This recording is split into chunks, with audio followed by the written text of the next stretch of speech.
Voici une histoire poignante et triste sur un père qui maltraite son fils. Les larmes de Yanis.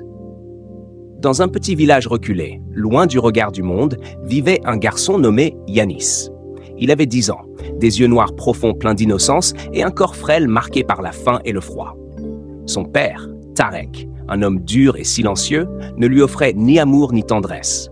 Depuis la mort de sa mère, la maison était devenue un tombeau où l'ombre de la violence planait jour et nuit. Chaque matin, Yanis se réveillait avant l'aube pour accomplir les tâches que son père lui imposait. Porter du bois, puiser de l'eau glacée, nettoyer la maison. S'il tardait, s'il renversait un seau ou s'il osait exprimer la moindre fatigue, la punition tombait.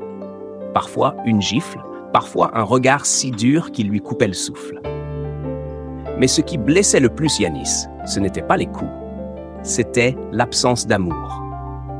Tarek ne parlait jamais à son fils, sauf pour lui donner des ordres ou lui crier dessus. Jamais un bon travail, jamais un « comment tu vas ?»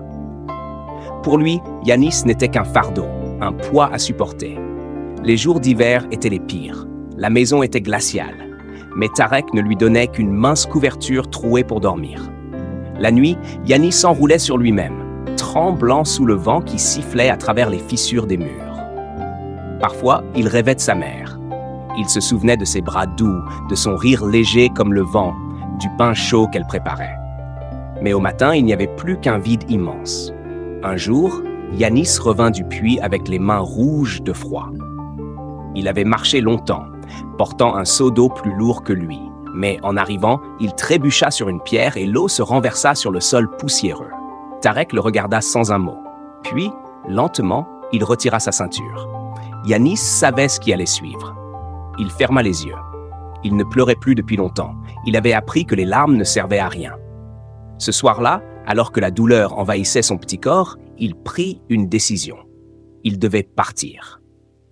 À l'aube, alors que son père dormait profondément après une nuit passée à boire, Yanis enfila ses vieux souliers troués et prit un morceau de pain rassis. Il ouvrit la porte avec précaution et se glissa dehors.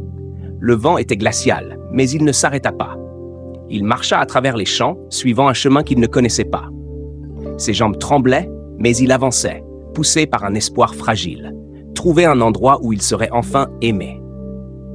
Il marcha pendant des heures, jusqu'à ce que ses forces l'abandonnent.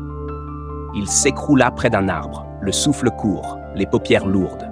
C'est là que Mariam, une vieille femme au cœur grand comme le ciel, le trouva. Elle vit ses mains abîmées, son visage creusé par la souffrance. Sans poser de questions, elle le souleva doucement et l'emmena chez elle. Ce soir-là, pour la première fois depuis des années, Yanis sentit la chaleur d'un foyer. Il entendit des mots doux qu'il croyait oubliés. « Tu es en sécurité maintenant. » Il s'endormit dans un lit moelleux, avec une couverture épaisse sur lui. Et dans son rêve, sa mère lui souriait sous un ciel étoilé. Tarek, lui, ne chercha jamais son fils. Peut-être qu'il ne s'en rendit même pas compte. Mais Yanis avait enfin trouvé une famille qu'il aimait. Et parfois, c'est tout ce dont un enfant a besoin. Les mystères de la vie sont parfois les plus émouvants.